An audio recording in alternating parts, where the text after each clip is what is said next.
Okay friends, so இன்றைக்கி dinner பார்த்தீங்கன்னா குட்டீஸ் வந்து பன்னீர் பட்டர் மசாலா கேட்டாங்களா. ஸோ நான் சரி நம்ம யூஸ்வலாக எப்போவுமே பன்னீர் பட்டர் மசாலா செய்வோம். நான் உங்க கூட 10 மினிட் வெர்ஷன் கூட ஷேர் பண்ணியிருக்கேன். ஸோ இன்றைக்கி வந்து ரொம்ப சிம்பிளாக டிஃப்ரெண்ட்டாக அவன் ரோஸ்டட் பன்னீர் பட்டர் மசாலா பண்ணலாம் அப்படின்னு நினச்சேன். இதுக்கு உங்களுக்கு வேலையே இருக்காதுங்க. ஒரு காஸ்ட் அயர்ன் பேன் எடுத்துக்கோங்க, இல்லாட்டி stainless steel pan, full stainless steel கூட நீங்கள் அவனில் வச்சுக்கலாம், ஒன்றும் பிரச்சனை இல்லை. இல்லாட்டி பேக்கிங் ட்ரே, உங்ககிட்ட பேக்கிங் ட்ரே இருக்குன்னா அதை யூஸ் பண்ணிக்கோங்க. நான் இன்றைக்கி காஸ்ட் அயர்ன் பேன் தான் யூஸ் பண்ணுறேன். ஸோ இந்த பேனில் நம்ம எல்லா இன்க்ரீடியன்ட்ஸையும் வச்சு அவனில் வைக்க போகிறோம். 15 நிமிஷம் குக் பண்ண போகிறோம். வெந்ததுக்கப்புறம் எடுத்து மிக்சியில் அரைக்க போகிறோம். பன்னீர் ஆட் பண்ண போகிறோம். கிரேவியை முடிக்க போகிறோம். அவ்வளோ சிம்பிள். ஃபஸ்ட்டு ஒரு காஸ்ட் அயர்ன் பேன் எடுத்துக்கோங்க. ஸோ இதில் வந்து ஃபஸ்ட்டு வெங்காயத்தை போட்டுடலாம். எண்ணெய் எதுவுமே இப்போ ஆட் பண்ண தேவையில்லை. நம்ம வந்து எல்லாத்தையும் வச்சதுக்கு அப்புறமாட்டு எண்ணெய் ஆட் பண்ணிக்கலாம். வெங்காயம் பார்த்தீங்கன்னாலே நான் பெருசு பெருசாக கட் பண்ணியிருக்கேன். அப்போ தான் வந்து கரிஞ்சு போகாது. அதனால் இந்த மாதிரி இப்படியே இருக்கட்டும். ஓகே, ஒரு வெங்காயத்துக்கு 3 தக்காளி தான் அளவு. தக்காளியை இந்த மாதிரி கட் பண்ணியிருக்கேன். ஸோ இதை நான் டைரெக்டாக அப்படியே வச்சிட போகிறேன். ஓகே,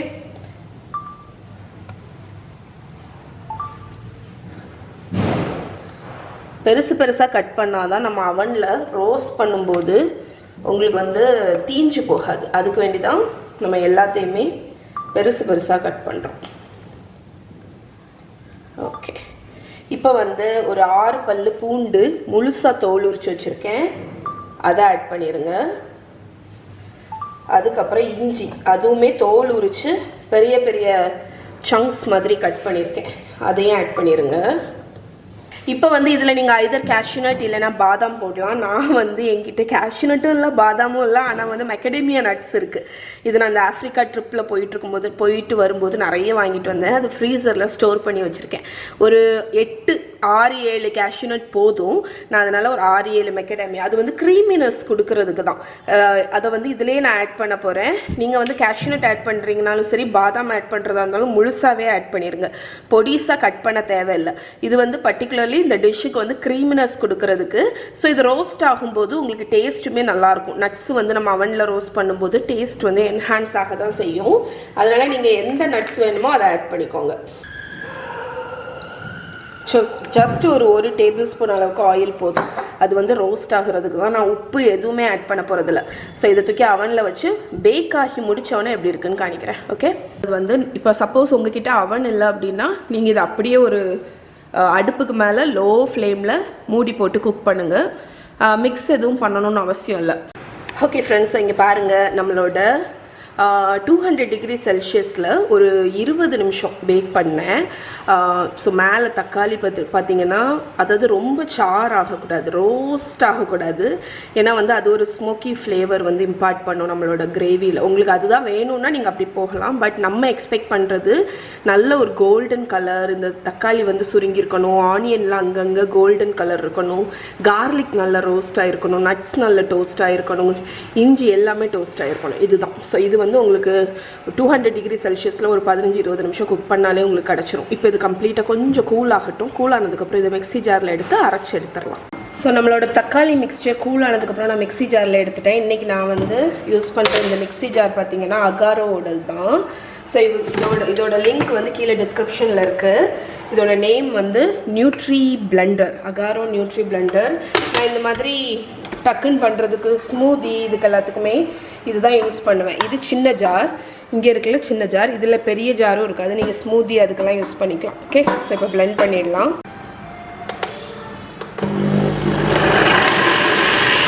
இப்போ நம்மளோட தக்காளி வெங்காயம் பேஸ்ட் அரைச்சாச்சு. கிரேவி பண்ணிடலாம். கிரேவி அவ்வளோ சிம்பிளுங்க. ஸோ நான் சேம் பேன் தான் யூஸ் பண்ணுறேன். அதில் 1 டேபிள் ஸ்பூன் பட்டர் ஆட் பண்ணிக்கோங்க. ஸோ நம்மளோட பட்டர் மெல்ட் ஆகிடுச்சு. இப்போ இதில் வந்து ஜீரகம் ஆட் பண்ணிக்கோங்க. ஜீரகம் வந்து பொரியட்டும். மஞ்சள் பொடி, இது வந்து காஷ்மீரி சில்லி பவுடர், அது வந்து நல்ல ஒரு கலர் கொடுக்கும். ஸோ ஸ்பைசஸ் ஆட் பண்ணி அதை வந்து நல்லா மிக்ஸ் பண்ணிடுங்க. இந்த பட்டர்லேயே நல்லா மிக்ஸ் பண்ணிடுங்க. இது வந்து லோ ஹீட்லேயே இருக்கட்டும், ரொம்ப ஹை ஹீட்டில் இருக்க வேண்டாம். ஸோ அந்த காஷ்மீரி சில்லி பவுடர் என்ன கலர் கொடுத்துருக்கு பாருங்க.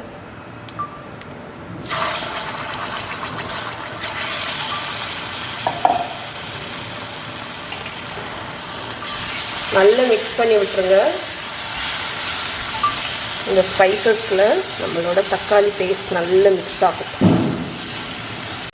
ஸோ இப்போ இதில் வந்து நான் மிக்ஸி ஜாரை வாஷ் பண்ணி அதில் உள்ள அந்த எக்ஸஸ் தண்ணியை ஊற்றிடலாம்.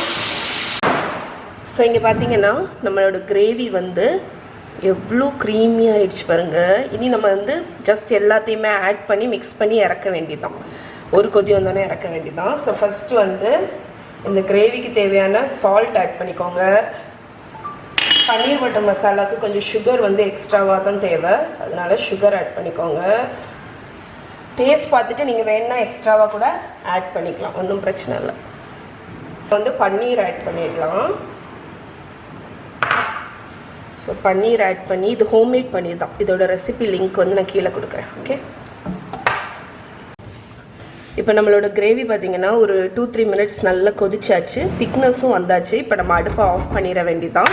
அதுக்கடையில் நம்ம ஃபைனல் இன்க்ரீடியண்ட், யூஸ்வலாக நம்ம இந்த கிரேவியை வந்து பன்னீர் பட்டர் மசாலாவை ஃபினிஷ் பண்ணக்கூடிய இன்க்ரீடியன்ட்ஸ் எல்லாத்தையுமே ஆட் பண்ணிடலாம். ஃபஸ்ட்டு ஆட் பண்ண இன்க்ரீடியண்ட் பார்த்திங்கன்னா கரம் மசாலா பவுடர், அது வந்து வாசனைக்கு. கசூரி மேத்தி, அதாவது வெந்தயக்கீரை இலை வந்து உங்களுக்கு கிடைக்கும், அதை ஆட் பண்ணிடுங்க. இதை ரெண்டுத்தையும் நல்லா மிக்ஸ் பண்ணிடலாம். ஸோ இப்போ இதை பார்த்தீங்கன்னா ஆல்ரெடி நம்ம நட்ஸ் போட்டிருக்கிறதுனால இந்த சாஸ் வந்து நல்லா க்ரீமியாக தான் இருக்குது. ஸோ உங்களுக்கு வேணும் அப்படின்னா நீங்கள் வந்து ஃப்ரெஷ் க்ரீம் ஆட் பண்ணலாம். நான் அடுப்பை ஆஃப் பண்ணிட்டேன். வேணும்னா ஆட் பண்ணுங்கள், வேண்டான்னா நீங்கள் ஸ்கிப் பண்ணிடலாம். ஏன்னா ஆல்ரெடி நம்மளோட மசாலா, இந்த பன்னீர் பட்டர் மசாலா மக்கனி சாஸ் எவ்வளோ க்ரீமியாக இருக்குது பாருங்கள். ஸோ என்கிட்ட இன்றைக்கி அவைலபிளாக இருக்கிறதுனால நான் ஜஸ்ட் ஒரு 2 டேபிள் ஸ்பூன் அளவுக்கு ஆட் பண்ணிக்கிறேன். கொஞ்சமாக அடுப்பை ஆஃப் பண்ணிவிட்டு ஆட் பண்ணுங்கள், அப்போ தான் அந்த க்ரீமினஸ் வந்து நல்லாயிருக்கும். அவ்வளோதாங்க, நம்மளோட பன்னீர் பட்டர் மசாலா ரெடி. ஃபைனலாக ஆஸ் யூஷுவல் எல்லா கிரேவிக்கும் முடிக்கிறது மாதிரி நீங்கள் வந்து ஃபைனலாக கொஞ்சம் கொத்தமல்லி கீரை போட்டு இறக்குனீங்கன்னா நம்மளோட அவன் ரோஸ்டட் பன்னீர் பட்டர் மசாலா ரெடி.